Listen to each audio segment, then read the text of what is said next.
it's Ivy Slater, and you're listening to Her Success Story podcast, a show where gutsy businesswomen share their success journey.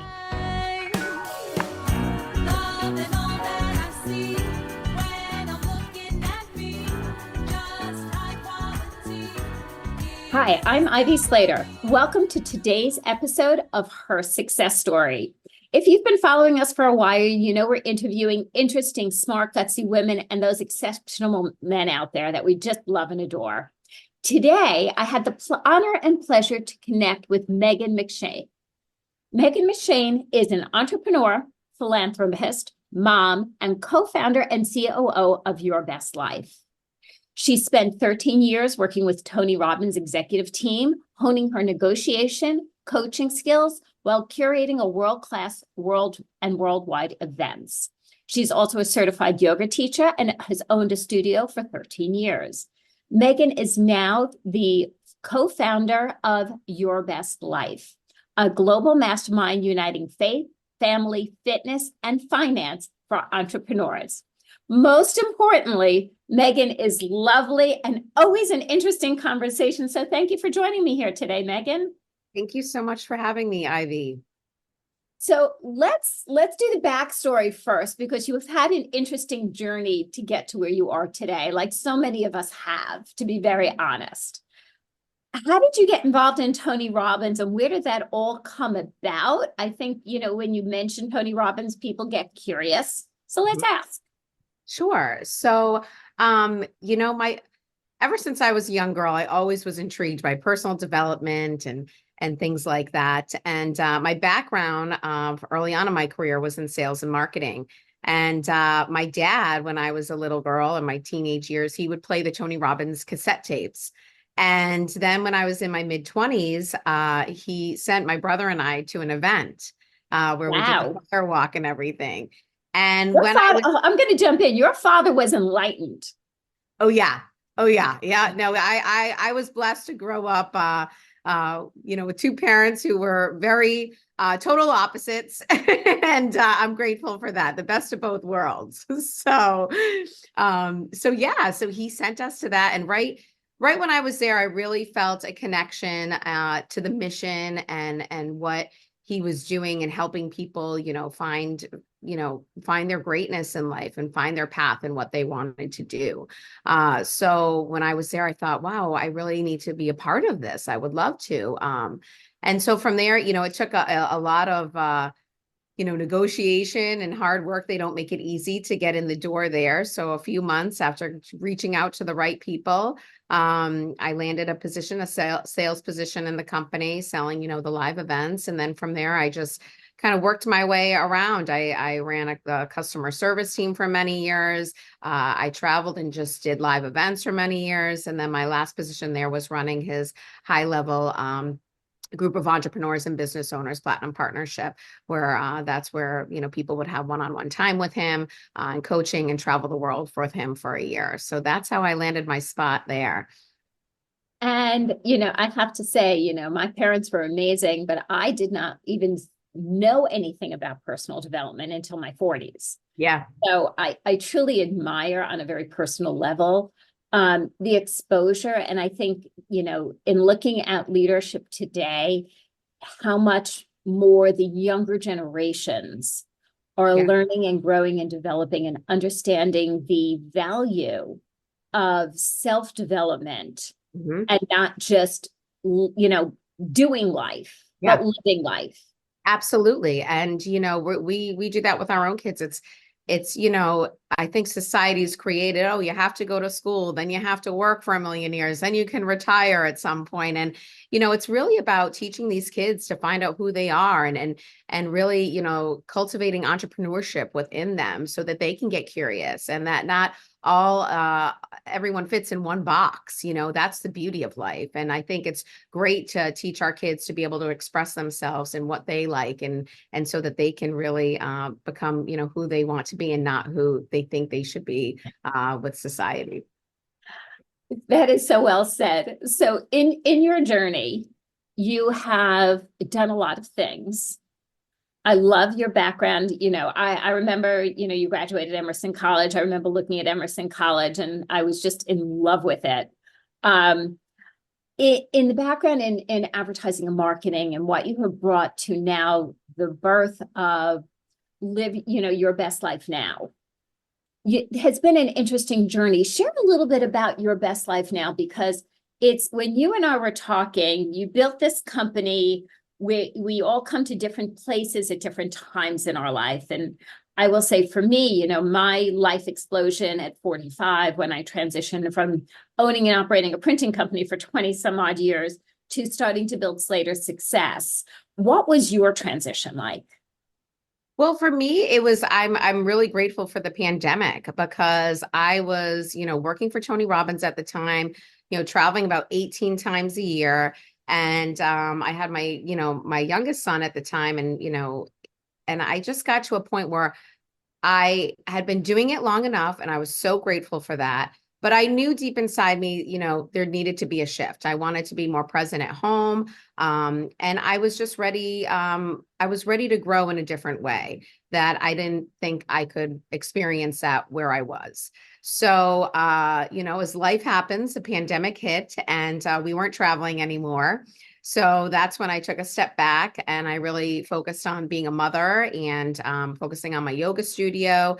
And then, one of my former clients reached out to me and said, "Hey, we miss traveling, we miss the networking with our friends and other business owners and entrepreneurs. Would you be interested in kind of creating this new program with us?" And, I thought about it for a little bit and I thought, well, I can't travel like that anymore. And they said, no, no, no, no, you can design it the way you want. And that was really incredible because it helped me tap into, my creative mode. And with my skill set and experience, it gave me an opportunity to create something where I knew there was a need.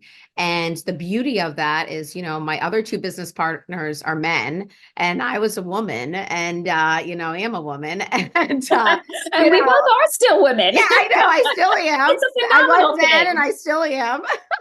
Even when we're partners with men, we still actually, exactly. I'm going to I make had this to catch point. myself there, right? No, but I'm going to jump in and make this point because listeners, I don't talk so much about like my past occasionally, but I had a variety in the printing industry. I had 3 male partners at one time and another male partner later on. And the essence of my best businesses from me still owning my womanhood. Yes, exactly. And I can't agree with you more. I mean, I remember my first job out of college, I worked for an automotive a truck cap company, and I was the only woman. And, and I'm so grateful for that experience because I didn't lose myself. I very easily could have become very masculine, but I became the top salesperson in the country because I was a woman. And that's actually what led me to my success. And the same with, when I shifted into the personal development world, I worked with mostly men. And I think the beauty of that was that balance, I think so many women, that I talk to, it's like, you think you need to change and be like a man to really succeed in business, especially. And we're losing the power of our femininity because that's what really makes us successful. I happen to agree with you. And I think that is so true. I have to ask you, in having 2 male partners, and like, let's talking about balance of femininity, which is vital, 2 male partners, where does the balance come from with the male and female energy as far as leading? And collaborating? It's interesting because we meet weekly, my partners and I, and it's I think when you come into a position to and have respect and admiration for one another, then there's not an expectation of this person should be acting like this or this person should be acting like that. It's just more of an appreciation of who we are individually, and that's what makes a partnership really work. If we were the same, if I became more masculine or they became more feminine, then we wouldn't, be as successful as we are because we would just all be doing the same thing. So the way, we love bouncing ideas off each other. And I think sometimes when the two guys really start to go at it and stuff, it's like I can bring them down a bit.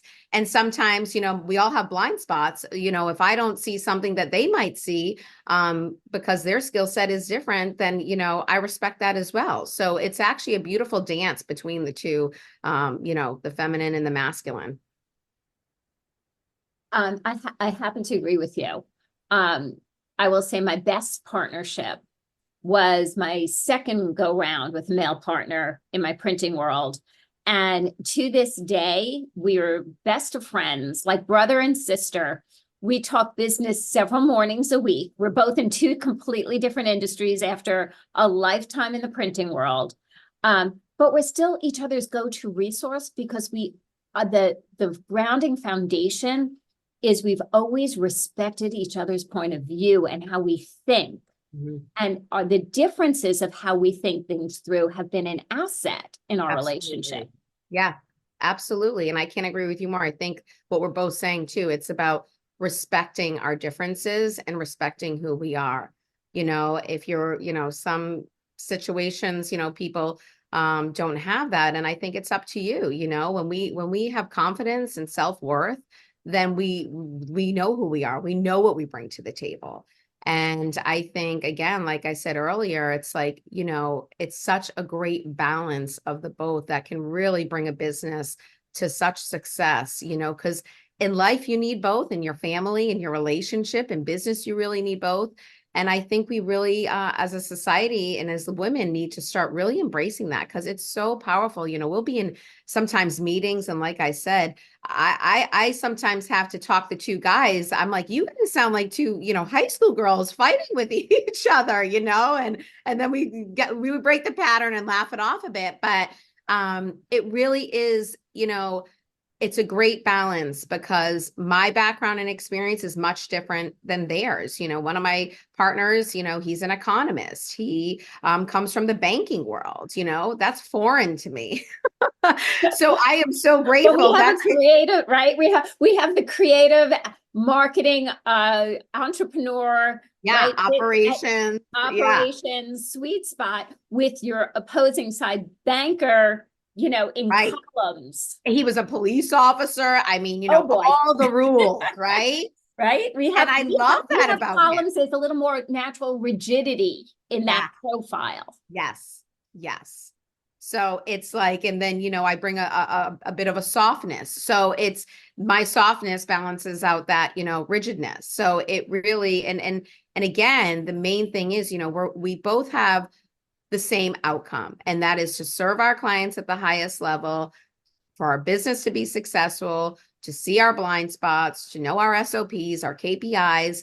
And, I think when you all are on the same page of what you want your outcomes to be, and especially, we're both very outcome driven, then it's a great partnership. So, and your other business partner, how does that balance out? So he's great because he's kind of, he's a blend of the two of us. So it's like a little family.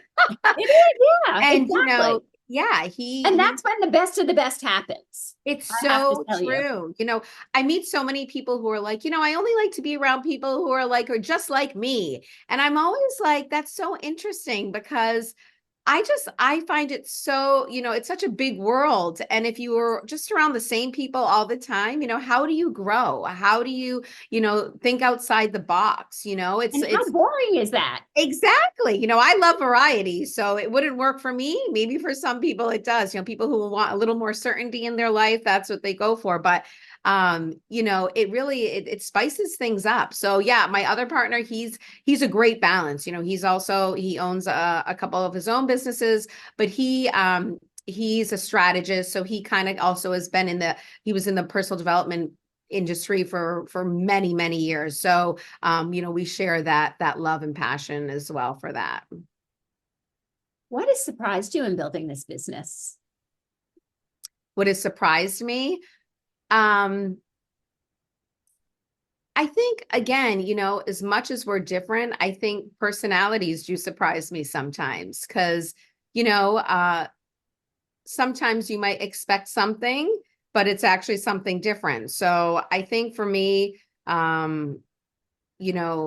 our differences once in a while surprise me, but I always try to take a step back and look at it as there's a gift in this, and let's see, what that is and how it unfolds. And I think it's just trusting, partnerships, especially when it's more than two people, we have three of us, those are three different opinions sometimes. And so I think it's really, again, respecting each other, and really looking at what is going to serve our mission the best and our client the best, and so that we can get the outcome that we want within our organization. I think, and I remember the thing is, as different as my partner and I were, especially my partner for like dozen plus years, as different as we were, our value system was the same. Yes. So when, night and day, push comes to shove, crisis happens, whatever it looked like, our bottom line skill decision-making came from the same values. Yes. Yeah, that's really important. Your values and doing what's right, which sometimes can be challenging. I think it really comes down to your values, your rules, and again, like doing what is best for the business, what's best to support the client. And values is a big one. That's what our company is based off, family, faith, fitness, and finance. So we all share that passion together of growing those pillars in life, which is what brought us together. And I love that: family, faith, fitness, and finance. That happens to be beautiful. Thank you. So as a working mom, how are you balancing? I know you still travel, not as much as but you see, part of the core of what your best life is travel. So how does that incorporate for you? What does that look like for you as a working mom these days? Yeah. So for me, it's actually, I was just talking to someone about this yesterday. It actually, so much, especially as women, we're running businesses, we're running our households, we're keeping our relationships together, and we're being, trying to be good friends. And it's a lot. It's exhausting. And I think the biggest thing we can do, especially when we're, we are in this leadership role, we wear this hat in our communities as well, that we really need to fill our own cup before we can fill others. So, for, my husband and I, it's so important for us when we do take these trips, we travel 3 times a year with this group, and this group inspires us, so we want to do better. We want to be better. And if we're working on ourselves, then we're going to come back and be able to be more present as parents. We're going to be more present in our companies and our businesses.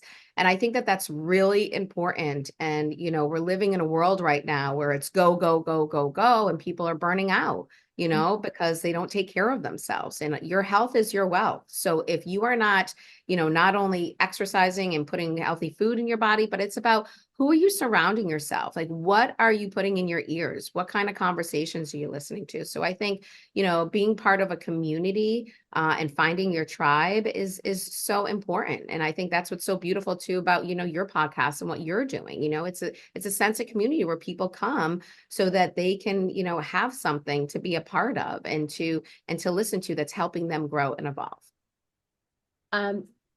As Megan, you and I, we know we've been in alignment. We talk when we talk, we are very aligned in our thinking.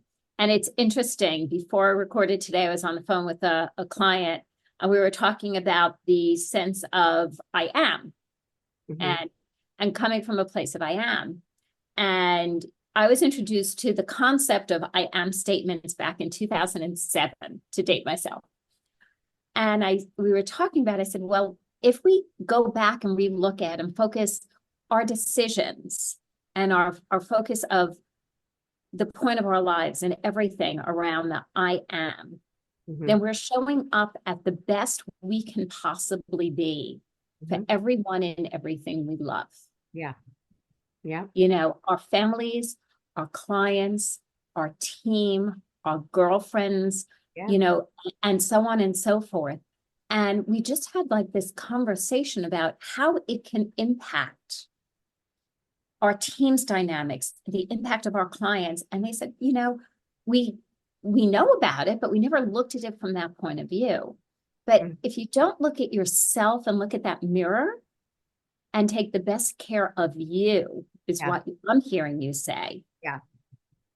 And when you do that and you take that time, if in your masterminds, in your travel, and you focus and you refill your cup, you have so much more to give to everybody around you.